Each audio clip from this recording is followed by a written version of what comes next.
On en vient à l'économie sociale et circulaire et solidaire et circulaire et la lutte contre le gaspillage alimentaire. La parole est à Frédéric Badina-Serpette.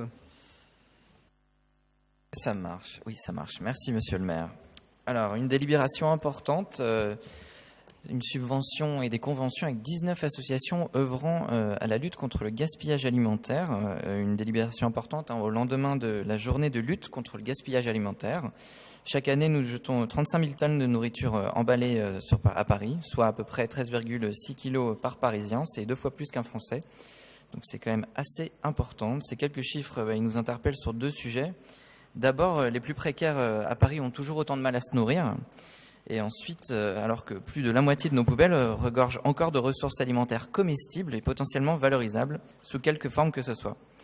On sera tous d'accord pour dire évidemment que c'est intolérable. Et dans le cadre du budget participatif de 2015, un projet s'est inscrit, un projet important, qui avait été voté par les Parisiens, et qui vise à développer l'aide aux personnes en situation de précarité et qui va permettre aux acteurs associatifs de mieux glaner les invendus pour mieux les redistribuer derrière, allant dans le sens d'une lutte contre le gaspillage alimentaire.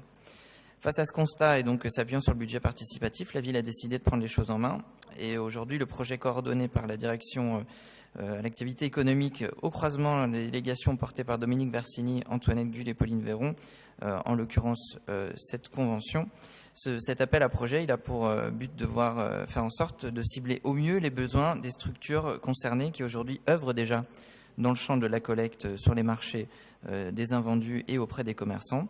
Ils sont très nombreux, ces acteurs, engagés à la fois dans la lutte contre la précarité, mais aussi dans la collecte des invendus. Ils ont besoin d'aller mieux chercher, mieux collecter, mieux stocker, transformer aussi, mieux redistribuer ces différents acteurs sur les marchés alimentaires. Ça demande des moyens supplémentaires.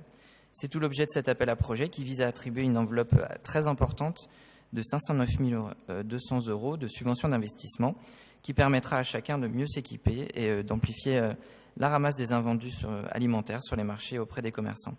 Cette démarche, elle est renforcée par le plan anti-gaspi qu'on a voté en 2015, mais aussi par le pacte de lutte contre la grande exclusion qui vise à mieux lutter contre la précarité et la pauvreté et qui prévoit, outre l'ouverture de restaurants solidaires, toute une série d'actions qui visent à mieux structurer le déploiement de l'aide alimentaire à Paris. On le sait aussi, ça s'inscrit dans le cadre de la loi Garot qui permet aux moyennes et grandes surfaces de plus de 400 mètres carrés de proposer à une ou plusieurs associations la conclusion d'une convention pour la récupération des denrées alimentaires. Je le reprécise parce qu'on ne le sait pas forcément. Et donc c'est un sujet sur lequel il faut encore que nous travaillions. Nous avons aussi les marchés alimentaires parisiens. AFAF en a parlé tout à l'heure dans le cadre des nouvelles DSP.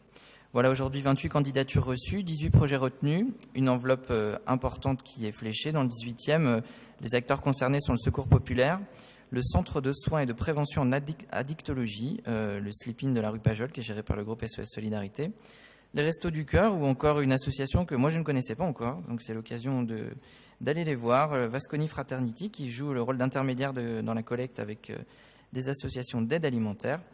Voilà, ils pourront se doter d'outils de collecte plus performants pour aller chercher les invendus. Voilà, on a déjà anticipé ce sujet par ailleurs. Enfin, je voulais vous en dire un mot quand même avec AFAF, Douchka et Gilles sur les marchés, puisque nous allons recevoir les délégataires dans le cadre des conventions dont AFAF vous a parlé tout à l'heure, afin de travailler avec eux pour assurer une collecte et une redistribution plus efficace en s'appuyant sur toutes les bonnes volontés et en lien avec les épiceries solidaires qui existent déjà et d'autres qui sont sur le point d'exister. Nous recevons régulièrement des porteurs de projets et c'est très bien ainsi. Voilà, chers collègues, je vous propose de voter favorablement cette délibération.